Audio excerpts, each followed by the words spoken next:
कहानी तपह तेज का प्रभाव। जम्बूद्वीप के मध्य क्षेत्र भारत में हस्तिनापुर नामक एक सुरम्य सुंदर स्वर्णोपम नगर था।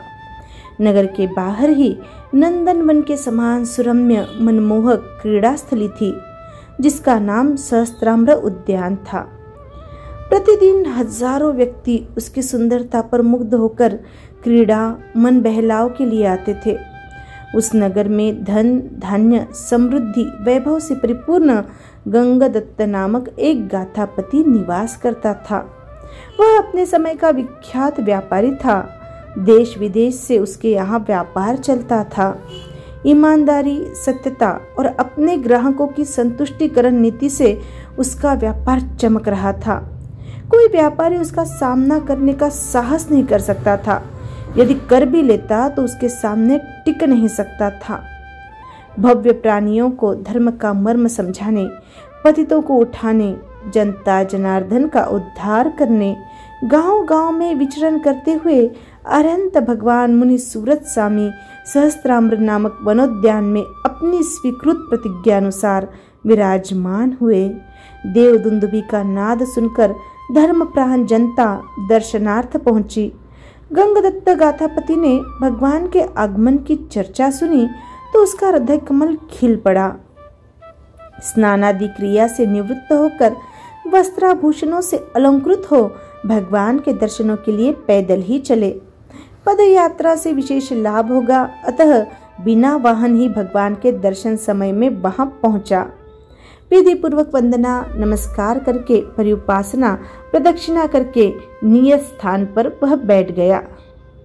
भगवान ने आगंतुक परिषद को धर्मोपदेश देते हुए कहा कि हे देवानुप्रियो, इस संसार के सुखों में ग्रस्त रहने वाले को कभी सुख नहीं मिला है। नकली फूलों में भी कभी पराग मिला है भला? यह संसार भी कागज के फूलों के समान पराग रहित है। आत्मिक सौंदर्य बाहर के उपकरणों में नहीं, वह तो अंतर में है। उसे प्राप्त करने के लिए वैभविक परिणतियों को छोड़कर स्वाभाविक परिणति में आना होगा। पर धर्म को छोड़कर स्वधर्म में आना होगा। संसार स्वार्थ का पुतला है, कोई किसी का साथ देने वाला नहीं है। सुख में आगे रहने वाला दुख आते ही भाग जाएगा। भगवान की अमरवाणी को सुनकर वैराग्य से अभिभूत होकर गंगदत्त संसार की असंगतता को प्रत्यक्ष देखने लगे। भगवान की वाणी ने उनके ज्ञान चक्षु खोल दिए थे। वे बोले, भगवान, आपकी वाणी सत्य है, प्रतिकर है। शीघ्र ही आपकी सेवा में दीक्षा लेने के लिए उपस्थित हो जाऊंगा। घर पर आकर अपने संबंधियों संगोत्रियों को बुलाकर उनका भोजनादि से स्वागत सत्कार करके अपने स्थान पर ज्येष्ठ पुत्र को स्थापित कर दिया और सबको कहा, आज से मेरे स्थान पर मेरा पुत्र मेरे सभी काम करने का उत्तराधिकारी है। मैं अपना आत्मोद्धार करने के लिए निग्रंथ बनूंगा। इसके बाद वह प्रतिष्ठा पूर्वक भगवान की सेवा में उपस्थित हुआ।